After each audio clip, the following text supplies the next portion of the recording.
నాగర్ కర్నూలు జిల్లా కుమ్మెర మల్లన్న జాతరలో జరిగిన సంఘటనపై మనతో మాట్లాడడానికి బీసీ సంక్షేమ సంఘ జాతీయ అధ్యక్షులు ఉన్నారు ఆర్ కృష్ణ ఎంపీ. అన్న ఏంటి నిన్న కూడా బాధితులను వెళ్ళి కలిసే ప్రయత్నం చేశారు. ఏం జరిగింది అసలు, వాళ్ళు ఏం చెప్పారు? నిన్న నాగర్ కర్నూలుకు పోయి బాధితులను పరామర్శించి రావడం జరిగింది. ఇది అత్యంత దుర్మార్గమైనటువంటి కిరాతకమైనటువంటి సంఘటన. ఎందుకంటే ఎదుగుతున్న మానవ సమాజంలో ఇలా జరగడం అనేది అత్యంత దుర్మార్గం. ఏంటిది, ఇది ఎక్కడున్నాం, మనం ఏం చేస్తున్నాము? ఓ పసిపాప, ఇదే ప్రపంచంలోని వేరే దేశంలో అయితే పట్టపగలు ఉరిశిక్ష విధిస్తారు వీళ్ళకు. ఇది ఒక పెద్ద మనిషి గారు, పెద్దోళ్ళు గారు, ఎవరు గారు తీసుకుపోయి అతి కిరాతకంగా దుర్మార్గంగా చంపివేయడం, పసిపిల్లని చూడకుండా 2 సంవత్సరాల పాపం చంపడం అనేది చాలా దుర్మార్గం. దీని మీద ముఖ్యమంత్రి గారు స్పందించాలి. ఇప్పటికే పీసీ కమిషన్ స్పందించి విచారణ జరిపింది. మేము అందుకు చైర్మన్ నిరంజన్ను, మెంబర్లను అభినందిస్తున్నాం. అనేక ప్రజా సంఘాలు, దళిత సంఘాలు పోయి విచారణ జరుపుతున్నాయి, నిర్ణయం తీసుకుంటున్నారు. కాబట్టి ప్రభుత్వం ఇప్పటికైనా నిర్ణయం తీసుకోకపోతే తీవ్రంగా పరిణామాలు ఉంటాయని చెప్పి హెచ్చరిస్తున్నాం. బాధితులను మంత్రులు ఒక్కరైనా పోయి పరామర్శించారా? మంత్రులు ఒక్కరు కూడా పోయి పరామర్శించరు. ఏంటిది? ఒకప్పుడు చుండూరు, కారంచేడు ఆ సంఘటన లేక గుర్తుకొస్తుంది. ఆ విధంగా ఈ ఇష్యూను కూడా అంతకంటే ఎక్కువ అయ్యే పరిస్థితి ఇది. అమ్మాయి దళితురాలు, అబ్బాయి బీసీ. ఈ దళిత సంఘాలు, బీసీ సంఘాలు కలిసి ఊళ్ళలో ఒకటయ్యి ఈ దొరలను కొడితే ఎక్కడ ఉంటారు వీళ్ళంతా? ఊళ్ళు విడిచి పారిపోవాలి. ఇప్పటికే తెలంగాణ లోపల ఒక కులం, నేను ఒక ఉన్నతమైనటువంటి నాగరికత సంస్కృతిలో పెరిగిన కాబట్టి కులం పేరు చెప్తలేను, ఒక కులం. ముఖ్యమంత్రి గారికి నేను హెచ్చరిస్తున్నా, మీరు బీసీ కులాలకు ఇంత అన్యాయం జరిగితే ఒక దిక్కు నల్లగొండల యాదవుల మీద జరిగింది, నిన్న ఇక్కడ దళితుల మీద రాజకులం మీద జరిగింది, ఆ మధ్య నాయ బ్రాహ్మణుల మీద కరీంనగర్లో జరిగింది, ఆ మధ్య ఇంకా నిజామాబాద్లో వడ్డెర్ల మీద జరిగింది. అనేక కులాల మీద దాడులు జరుగుతుంటే ముఖ్యమంత్రి స్పందించవలసిన అవసరం ఉంది. దీని మీద కఠిన నిర్ణయాలు తీసుకోకపోతే ఇప్పుడు నష్టపోయేది బీసీలు కాదు, ప్రతి గ్రామంలో 90% మేము ఎస్సీలమే ఉన్నాం. మీ వాళ్ళంతా ఒక ఇల్లు 2 ఇండ్లు ఉన్నాయి. మేము మంచి ఉన్నతమైన సంస్కృతిలో ఎరిగిన చాలా గ్రామాలల్లో నాకు రెడ్లు ఫోన్ చేస్తున్నారు, అన్న మీ ఈ పలానా గ్రామంలో నువ్వు మంచిగా మాట్లాడతావు, అందరు కలిసి బతకాలంటావు, కలిసి ఉండాలంటావు, కానీ ఈ గ్రామంలో దళితులు బీసీలు ఒకటయ్యి మా మీదకి లాఠీలు పట్టుకొని వచ్చి కొట్టనిగా చూస్తున్నారంటే మాట్లాడిపోయమంటే నేను మాట్లాడి సంజాయించి మీరు ఇప్పుడే కొట్లాటలు మొన్నటికి మొన్న సర్పంచ్ ఎన్నికలకు సంబంధించి కూడా సర్పంచ్ ఎన్నికల్లో బీసీలు ఎక్కడైతే నిలబడ్డారో అక్కడ కూడా దాడులు జరిగింది సంఘటన చూసాం. సో ఇట్లా వరుసగా ఇట్లా బీసీల మీద దాడులు జరగడాన్ని ఎట్లా వస్తున్నారు? ఇది వరుసగా బీసీల మీద దాడులు జరగడాన్ని సీరియస్గా తీసుకుంటున్నాం. దీన్ని మార్చుకోకపోతే నష్టపోయేది మీరే అని చెప్పి హెచ్చరిస్తున్నాను నేను. మా కులాలన్నీ ఒకటవుతున్నాయి, దళితులు బీసీలను కలిపిన కులం అది. అక్కడ ఇంటర్ క్యాస్ట్ అమ్మాయి ఆమె మీద కూడా దారి జరుగుతుంది. దళిత కుటుంబాలన్నీ కూడా, దళిత సంఘాలన్నీ కూడా ముందుకు వస్తున్నాయి. కాబట్టి ఈ విషయం లోపల ప్రభుత్వం స్పందించకపోతే నష్టపోయేది మీ కులాలు, మీ కులం. ఆ కుల పంచాది, కుల ఘర్షణలు పెట్టడం మాకు అవసరం లేదు, కానీ అనివార్యంగా మీరే కల్పిస్తున్నారని చెప్పి గుర్తుపెట్టుకోవాలి. ముఖ్యమంత్రి కనీసం ఇంతవరకు ఒక ఓపెన్ స్టేట్మెంట్ ఇవ్వని పరిస్థితి, కనీసం ఒక స్టేట్మెంట్ ఇచ్చినా కనీసం అధికారులకు సంబంధించి ఒక స్పీడప్ ఉంటుంది విచారణకు సంబంధించి. ముఖ్యమంత్రి ఇంతవరకు ఆదేశించలేదు. ముఖ్యమంత్రి అయితే ఈ ఇష్యూలో చాలా సైలెంట్గా ఉన్నాడు. ముఖ్యమంత్రి సొంత జిల్లా ఇంతవరకు స్పందించలేదు, ఏం చెప్తారు మరి?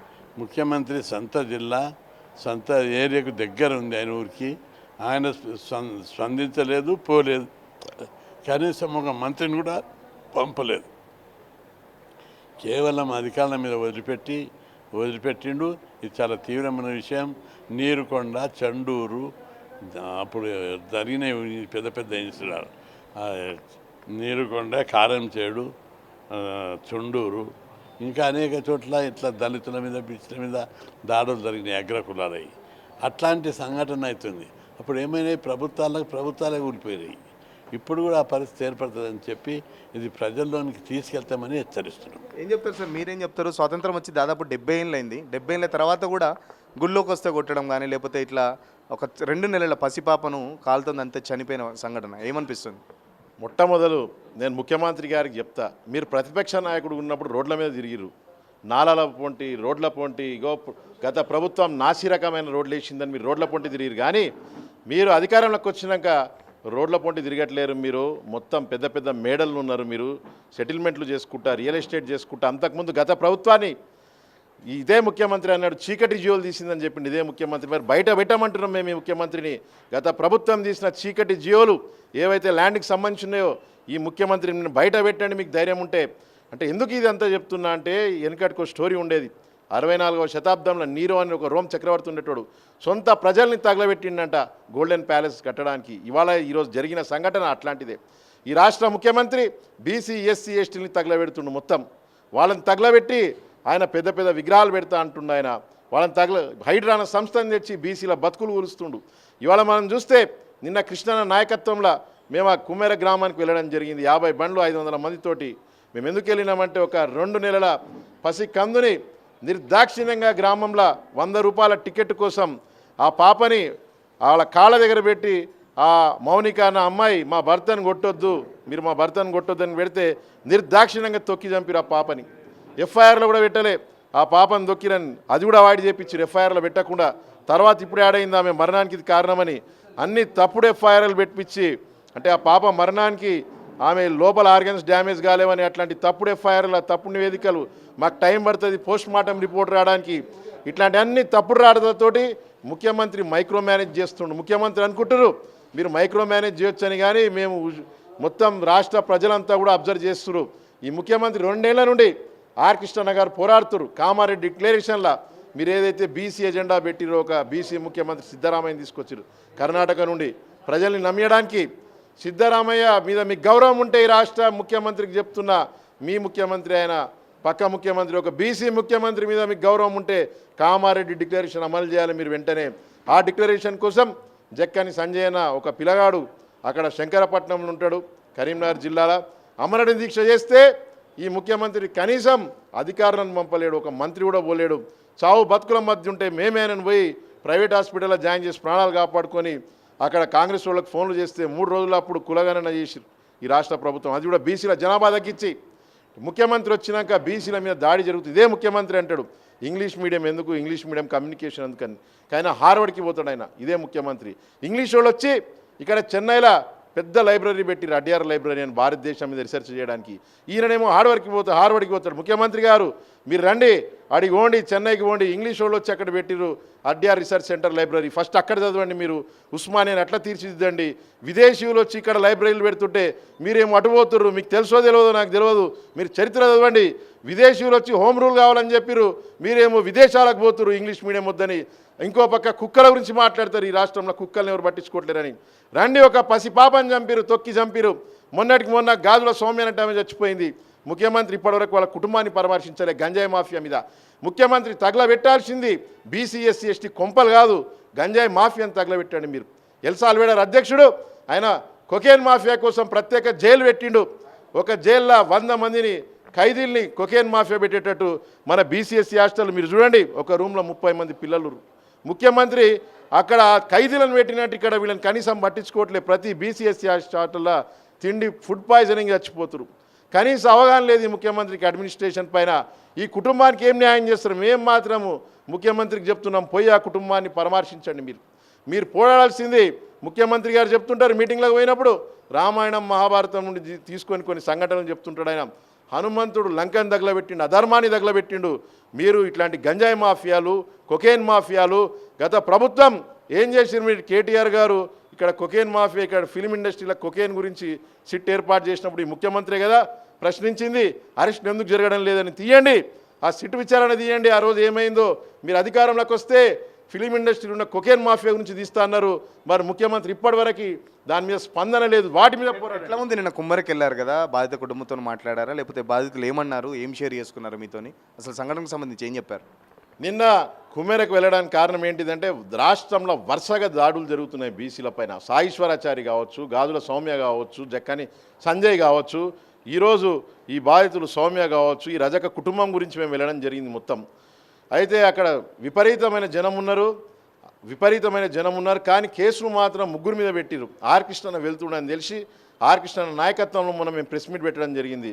ఈ రాష్ట్ర ముఖ్యమంత్రి రాజీనామా చేయాలి చాత కాకుంటే, ఎందుకంటే లా అండ్ ఆర్డర్ ఈ రాష్ట్ర ముఖ్యమంత్రి చేతులు ఉంది కాబట్టి లా అండ్ ఆర్డర్ పెట్టుకొని ఈ రాష్ట్ర ముఖ్యమంత్రి వేరే సమర్థుడైన బీసీ మంత్రికి ఏమని చెప్తున్నాం, లేదా నువ్వు ముఖ్యమంత్రి పదవి రాజీనామా చేసి బీసీని ముఖ్యమంత్రి చేయమంటున్నాం మేము. ఎందుకంటే మీ రాహుల్ గాంధీ బీసీ అంటుండు. కుమ్మెరల భయభ్రాంతులకు గురవుతారు అక్కడంతా చిన్న కులాల వాళ్ళంతా కూడా.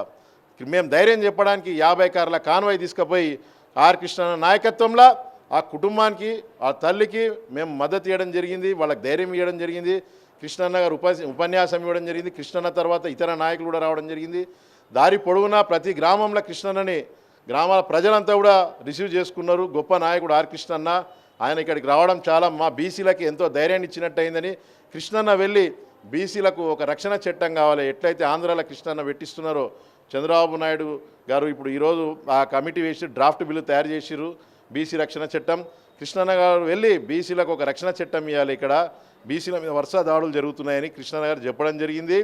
ప్రభుత్వం తొందరలో స్పందించాలి. స్పందించకుంటే కృష్ణన్న గారి పిలుపు మేరకు 27వ తారీఖున మేము రాష్ట్ర వ్యాప్త నిరసనలు చేపడతామని ప్రభుత్వాన్ని హెచ్చరిస్తున్నాం. ఇలాంటివి మళ్ళీ బీసీల మీద దాడులు జరగకుండా ఉండాలంటే ప్రభుత్వం ఇలాంటి యాక్షన్ ప్లాన్ ఉండాలి. ప్రభుత్వం ఏమైనా తీసుకుంటుందని మీరు ఏమైనా ఎక్స్పెక్ట్ చేస్తున్నారా? ఇంతవరకు ముఖ్యమంత్రి అయితే మాట్లాడిన పరిస్థితి, మంత్రులు కూడా బాధిత కుటుంబాన్ని పరామర్శించలేదు. సో ఏంటి గవర్నమెంట్ ఇష్యూని లైట్ తీసుకుంటుందా? ఏమనుకుంటారు అసలు?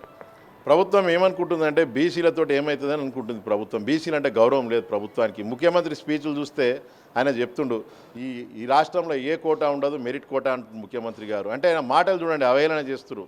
ఆయన స్పీచ్లలో కూడా చెప్తుంటాడు, కృష్ణన్న నువ్వు రా, మందకృష్ణ మాదిగని కూడా తీసుకురా, నీకు ఫైనాన్స్ అప్ప చెప్తా అని.